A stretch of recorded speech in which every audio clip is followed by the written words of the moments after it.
And we are live. Let's see who's around. There should be a few people with us tonight.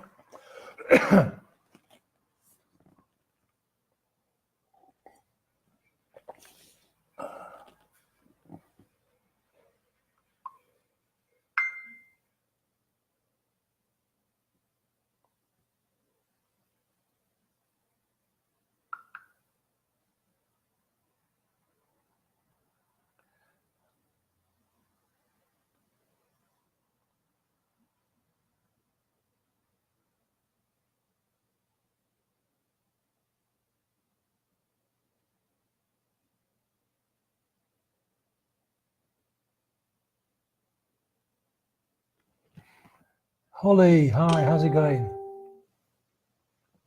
How you doing?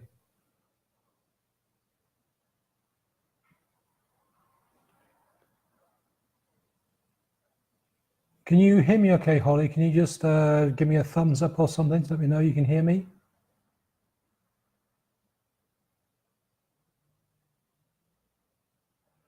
There's 2 people watching. Somebody let me know you can hear me. That would be really good. Thank you.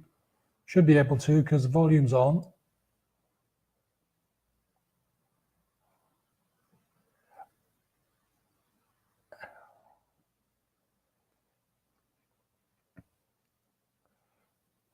Got 3 people watching. Hello, 3 people. What I'm going to do is wait a few more minutes to see who else comes on. There should be a couple of people coming on. Hi, Mark. How's it going? Excellent. Thank you, Holly. That's really good. Appreciate that.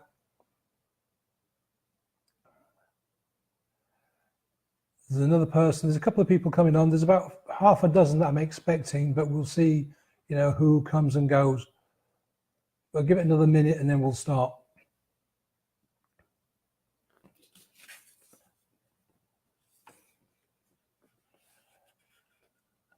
Hi, Mark. Doobie-doobie-doos. A couple more people due to be arriving. Oh, we're down to 1. That was good. Oh, dear. 3. Okay, another 30 seconds and then we'll kick off. I don't want to keep people waiting. Don't be shy. Come and say hi. There's 2 or 3 more people watching. Just type in hi, Paul. Hi, Beth. Hi, how are you doing? How's it going? Nice to see you.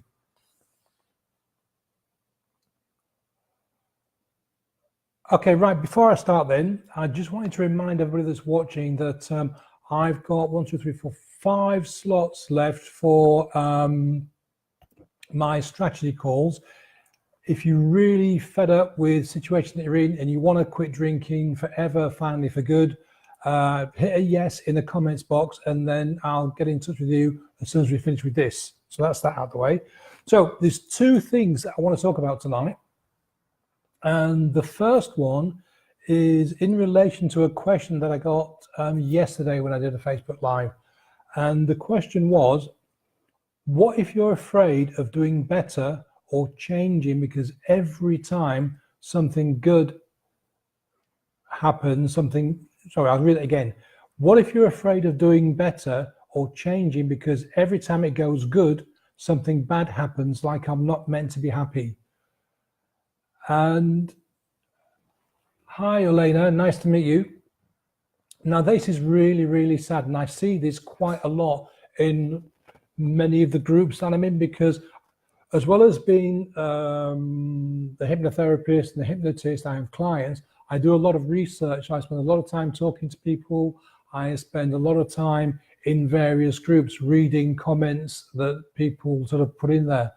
And I see a lot of stuff like, I'm useless, I'm hopeless, I can't do it, I'm a failure, this hasn't worked, that hasn't worked. I spent a year being alcohol free, went to a friend's party, had a couple of drinks, and now I'm back to day 1 again. So many sad stories. And before I continue, I don't want this to be a monologue. So if you've got questions and you've got comments to make, please put them in the comments box, because tonight I'm a bit closer so I can actually see what you're writing. So if you've got a question, just type it in the comments box and I will answer it tonight. Or if you agree or disagree, that's great. So going back to what I just talked about, do you remember there was a science fiction show back in, hi Beth, nice to see you. Back in the late 90s, early 2000s, there was a show called Stargate, SG-1. And basically the premise was they discovered this like wormhole thing with a gate you could go through to all these various planets around the universe that had, strange enough, very humanoid people like you and me. The arch enemy were the Goa'uld, and they looked very much like Egyptian pharaohs, kings and queens, princesses, very gorgeous, all regally dressed and all the rest of it. But in fact, that was the host that you were looking at. The Goa'uld itself was a parasite. It was like a worm kind of thing this long that got injected into you and then sort of made its way around to the back and connected to your central nervous system. And basically the host then became a slave to the Goa'uld, and the Goa'uld took over all the thinking processes, the vocal cords and all kinds of stuff like that. And essentially the host became a slave. And if you think about it, alcohol is pretty much like that. You know, over time it ensnares us, and we think it makes us happy, we think it makes us laugh, we think it makes us more relaxed, we think it makes us more attractive to the opposite sex. It makes us think that we can have great sex, which is the biggest lie ever. It makes us think all these different things. And so it's like it takes us over. And it's only until you realize that you have been taken over by this parasite, this thing, yeah, that you realize how far down the road you've gone and how bad things are. And then, you know, you make a decision, okay, that's it, I've had enough, I'm going to quit. And then people try all kinds of different things. And then, unfortunately, for a lot of people, they go through a lot of stress and a lot of pain and a lot of discomfort because they're going through sort of various things that don't actually help. This is the problem, because I've got the firm belief, a very, very firm belief, that you can't actually quit drinking 100% unless you have a compelling, it's two things, a compelling reason to quit, yeah, a really, really, really, really, really important reason why you need to quit. And behind that, and sort of quite linked to it, is why your drinking got out of control in the first place. And for a lot of people, that could be through stress, through anxiety.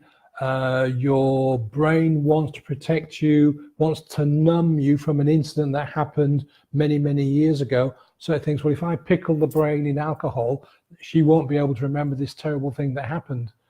And unfortunately, the parasite takes over and it becomes like a vicious cycle. You know, one drink becomes two, two becomes three, and before you know it, you're laying blackout on the floor, and that's it.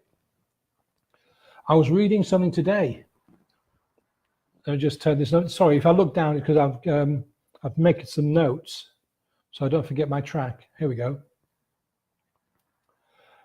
And it was saying that you need willpower, determination, strength, courage, years of calling yourself an alcoholic, a lifetime at AA. You need to be on dilsulfiram or antabuse. You need to terminate your social life. You've got to go to rehab even. You've got to go on to naltrexone. You've got to be full of self-loathing, self-pity. You've got to be full of shame. You've got to be guilt. And the list just goes on and on and on and on and on. And that's just not fair. It's not right. You don't have to go through all of this. Now, for people that go cold turkey, I've got nothing but admiration for you, because that is probably the toughest road to go down. Yeah, really, really is a challenge. And one thing that will help you with that challenge, going cold turkey, is finding that compelling reason. Why have you made the decision now, after a year, 2 years, 10 years, 20 years, 30 years of drinking? Why have you made that decision to quit? Once you know that, then you're going to go flying ahead with it, and you know, alcohol just won't become an issue anymore. It'll just like, yeah, fine, you have a drink, that's okay, but me, doesn't bother me. Yeah, once you've got that compelling reason. And the other thing is if you can trace back why, that gives you more ammunition. And what I suggest you do is, this sounds crazy, by the way, is you have a conversation with yourself. You sit down somewhere quiet when you've got some time and you just try and figure out why you started. Why did it first get out of control? And so you work your way back, get to that point, and then just say to yourself, look, okay, I understand that there was a problem 10 years ago with that thing that happened, yeah? But that thing is gone now, it's a fading memory. I don't need to pickle it in booze anymore. Yeah, it's not helping me. And you have this discussion with yourself. Basically, what you're trying to do is you're trying to reach into your subconscious, because that protects you. We all have this thing called the map of reality. And from the very day we're born, right the way through our lives, we have experiences, and these experiences get put on this map of our map of reality. To give you an example, you're a tiny tot and you walk into the kitchen, and on the stove is a boiling pot, or a pot of water that's boiling, yeah? So obviously it's very, very dangerous to a child and an adult. So you don't know that though. So you toddle into the kitchen and you're reaching up for this thing that's making some weird noises, and you're about to grab it, and then your mum, your dad, your grandma, your grandpa grabs that and shouts, no, yeah? And you what? And they're trying to protect you. And then that sets an imprint into your map of reality that pans on stoves are dangerous, so we don't go near them. And all these imprints and happens, some are good, some are bad, some we need to just let go and get rid of. And my guess is, for a lot of people watching tonight and they'll watch later on, we've got one of these events that's left that imprint, and we've tried to sort of smother it in alcohol to forget about it, or just deal with it, or put it to one side and whatever, yeah? So you need to have that conversation with yourself, find out what it is, and then just very, very gently, don't punish yourself, don't blame yourself or anything like that. Just say, look, it's time to let go. I know what you've done. I know you were trying to protect me by smothering this thing in booze so I don't have to think about it or go through the pain anymore. But the pain's gone now. I just need to make that incident small, yeah, and just to put it to one side, just to make it, yeah, I don't want to forget about it because it's part of me. It's a memory, good, bad, or indifferent, but I don't need all that stuff you've put with it, yeah? And so if you can do that and find your compelling reason to stop, yeah, the two things, bring them together, then you will fly, and you won't have to count days. You won't have any cravings. You won't have a whole host of things. A client of mine was a binge drinker for 20, maybe even 30 years. And what I mean by a binge drinker, some of you may well know this, is that she didn't drink during the week, but every Saturday she got absolutely hammered. She used to drink literally a bathtub full of alcohol. She would have a big 12 or 16 pack of large cans of lager or beer. She would have a couple of bottles of wine. Then she would go to her parents and have more wine with dinner at the parents. And then she would go out to a pub to watch a live band with friends, and she'd drink even more alcohol. The problem was that she was losing Sunday and Monday and Tuesday, and sometimes it could be so bad, even Wednesday and Thursday, it was like Thursday afternoon before she could recover enough to get up and do things with her life. And the problem was for her that she wanted to go places. She wanted to change everything. She wanted to change her life. She wanted to change her job. She wanted to do all kinds of stuff, yeah? But this problem was stopping her. So she came to see me and she said, Paul, I've heard you can do good things. Sort me out. So we did our thing together, and did 3 sessions with her. And before she came to see me for the last session, she told me afterwards, the night before she came to see me, she poured herself a glass of wine and sort of had a sniff of it, and she went, no, I don't want that, poured it down the sink, and hasn't had a drink since. This is back in July of last year. no cravings, no withdrawal withdrawal symptoms, none of that. And she goes out, she, goes to see friends that drink, and it just, alcohol just doesn't enter her head anymore. Not even in like the, I must stay away from alcohol kind of thing. It's just a thing now, and it doesn't bother her at all. And the reason why she was able to do that was because she had that compelling reason. She wanted her life back. She wanted her Monday, Tuesday, Wednesdays, and Thursdays back because she wanted to go places. One of her fears was that she used to be the life and soul of the party when she was drunk. And she said to me, Paul, I'm worried because if I quit drinking completely, I won't be the life and soul of the party anymore. I said, well, look, that's not a problem. You are the life and soul of the party. Yeah. I mean, booze just, releases some inhibitions, but they're still there. Yeah. You don't need the booze to have a good time. You just got to, work with yourself and say, okay, I'm going to a party, going to have a good time, going to have some fun, see my friends. I don't need the booze.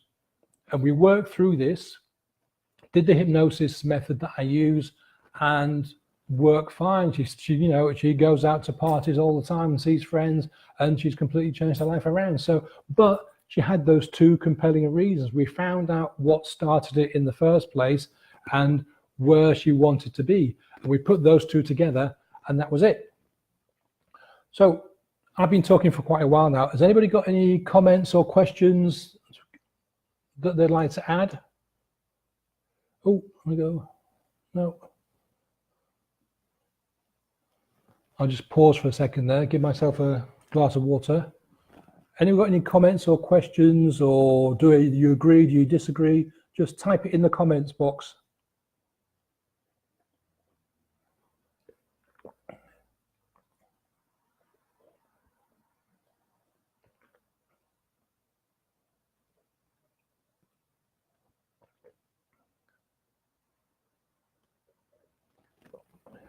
Okay, well, either my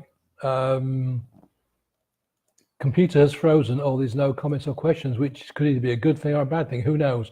Anyway, so I carry on. If you want to stop forever, not to go back again, find your reasons. Yeah. Obviously, if you're on medication, you see your doctor regularly and you're in rehab and all that kind of stuff, then you carry on with that. But do those two things, and that would just help you so much. Well, so my notes.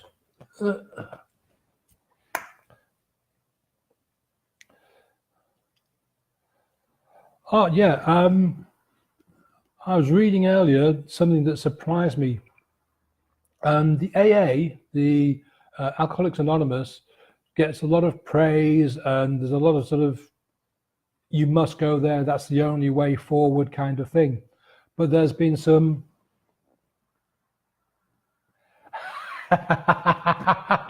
oh, that's great. I'm just reading what Holly says. Holly says, my husband says he can't be hypnotized because he's Irish. That's a myth. No.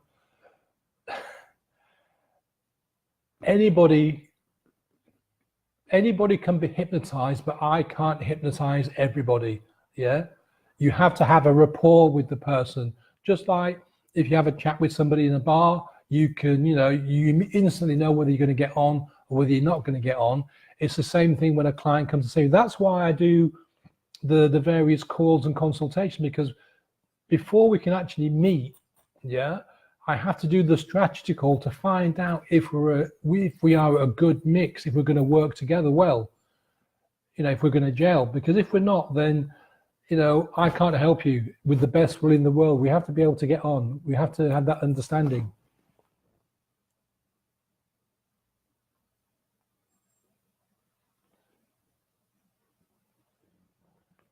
Yeah, so Mark says it can be pure fact that we want to drink, but due to the illness, we cannot stop 24/7 without a hospital detox.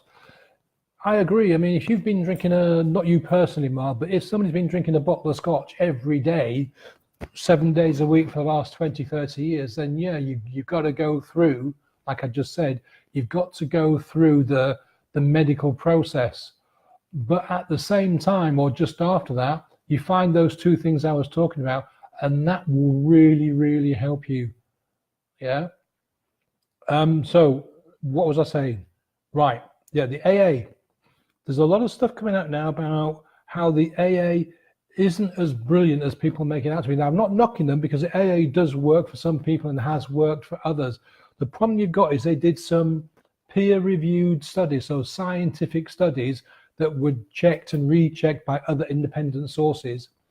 And they found out that of all the people that have been through AA, somewhere between 5 and 10% have been cured, for want of a better phrase. Yeah. So it works for some, but it doesn't work for others. And I'll read you something from this guy called Dr. Lance Dodes, D-O-D-E-S. He was the director of the Harvard Substance Abuse Treatment Unit at the McLean Hospital in the States. And he says, Alcoholics Anonymous was proclaimed the correct treatment for alcoholism over 75 years ago, despite the absence of any scientific evidence of the approach's efficacy, and we have been on the wrong path ever since. There's a lot of new science coming out now that process isn't ideal, the right way to go for people. There are other things to do. There are other methods, and that's what I use, is a different method. So it basically, it's kind of, it suits me, it doesn't suit me, but the AA is being viewed as becoming quite an outdated mode, particularly if you're not a religious person, because the AA is obviously based very, very heavily on a sort of Christian religious practice, yeah? And for some people that just doesn't suit. So already you've got a bit of a conflict there. But it has worked for some people, and given that millions and millions of people have gone through AA over the years, it has helped a lot of people. But it's time to change. There are different ways of doing things. It's really, really important. Hi, Jenny. Nice to see you. Thanks for joining. I've just about finished now, but if you re-watch when I end the video, you'll see that the first part answers a lot of the various questions that we were talking about. So I will stay online for as long as anybody has any questions or comments. What I would like to say is that thank you for watching. I'm not finished yet, but we're nearly finished. Thank you for watching. If you've got any friends, colleagues, neighbors, loved ones that you think might benefit from what I've said tonight or some of the other stuff on my page, I would really appreciate it if, okay, it's probably not appropriate to tag them in because I know how people feel about that, but if you maybe get them to friend me on Facebook or to send me a message or just direct them to my page, whichever is best for them. But I want to get the message out. So the more you can sort of share this around and let people know, I'll be doing one of these every single night of the week, 7 days a week. I've got ideas of what I want to talk about and discuss with you, but I want it to be a two-way discussion, okay? So if you have any thoughts or ideas, what you'd like to talk about in one of these videos, then just let me know. Either drop a comment here or send me a message via PM. That would be great. So has anybody got any other questions or comments that you'd like to discuss tonight? Sorry, that's my phone going off. I apologize.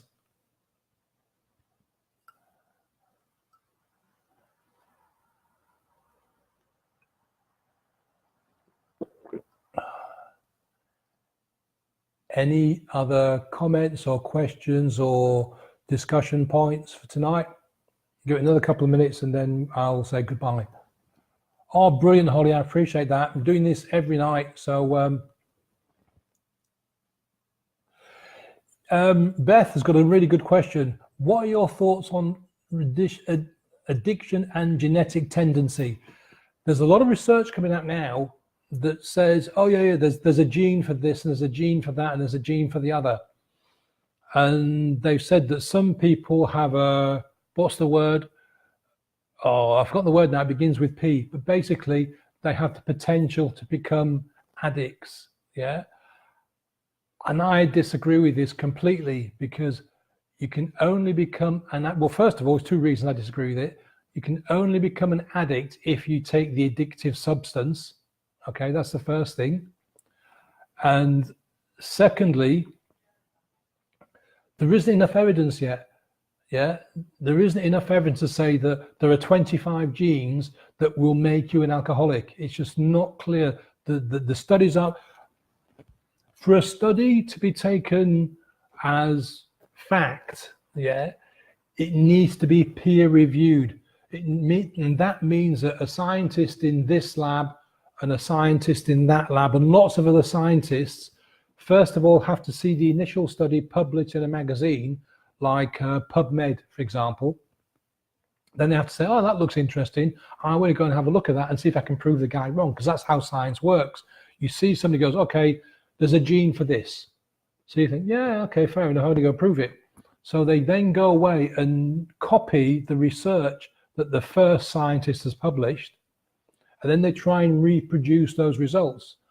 And at the moment, that's not happening with the specific alcohol/addiction research gene. So the jury's out. Yes, it's possible that some people, a very, very small number of people, might have the word has escaped me, have the thing that might make them addicts, but it's not very clear. The science isn't very clear yet, and there's still a long way to go.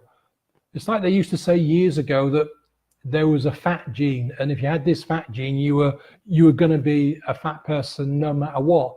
And again, that's been disproved time and time again. So it sounds like good news, but it's the jury's still out on that one.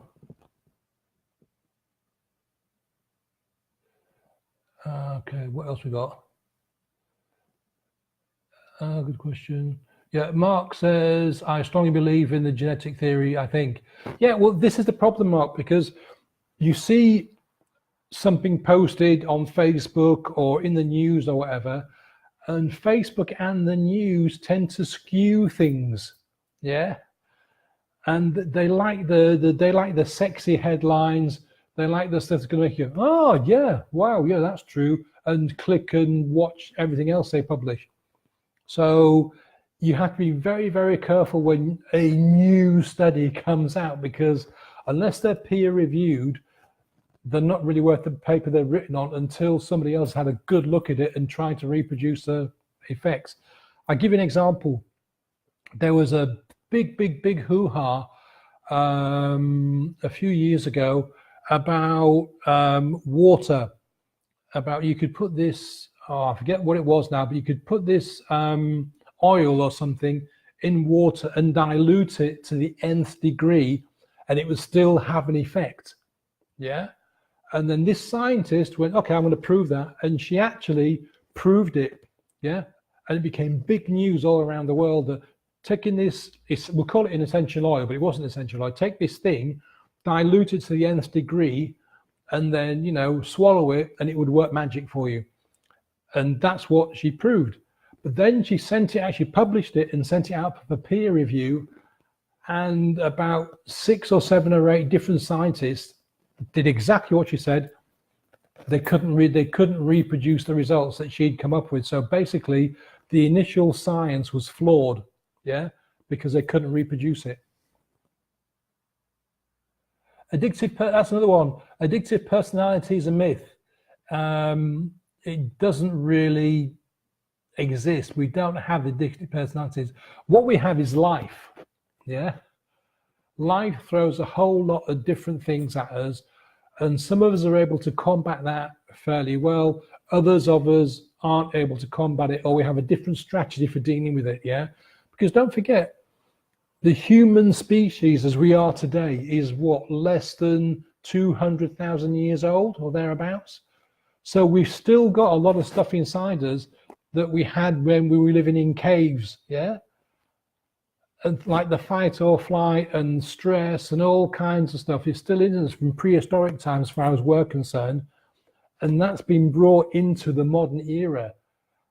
And so it makes things difficult for us, because, you know, for most of us, yeah, we live very, very safe lives.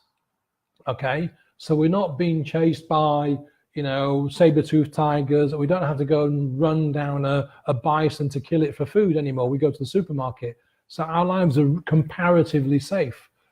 But there's still a lot of stuff going from way back then that's inside us that can make life difficult to interpret correctly. So I don't think really propensity. Thank you, Beth. The word I was looking for was propensity. The scientists are saying, going back a step, that there are some genes that mean that you may have a propensity towards addiction. But that doesn't mean you will. Propensity means a possibility, maybe, if, you know, the stars align in the right way, kind of thing. It doesn't mean you will become an addict. So even if that science proves to be correct over time, it still doesn't guarantee that Paul Wilson or John Smith or Jane Doe will become an addict. It just means they have a possibility of becoming one.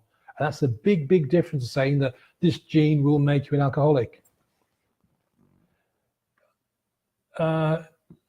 Emotional trauma triggered my addiction. Absolutely right, Jenny. That's a really good point, yeah? This is what we were talking about. Emotional trauma can trigger addictive behavior because we want to wrap ourselves up and sort of block the world out. And one great way to block the world out is to fill yourself full of booze, or that's what your brain tells you to think once you started drinking.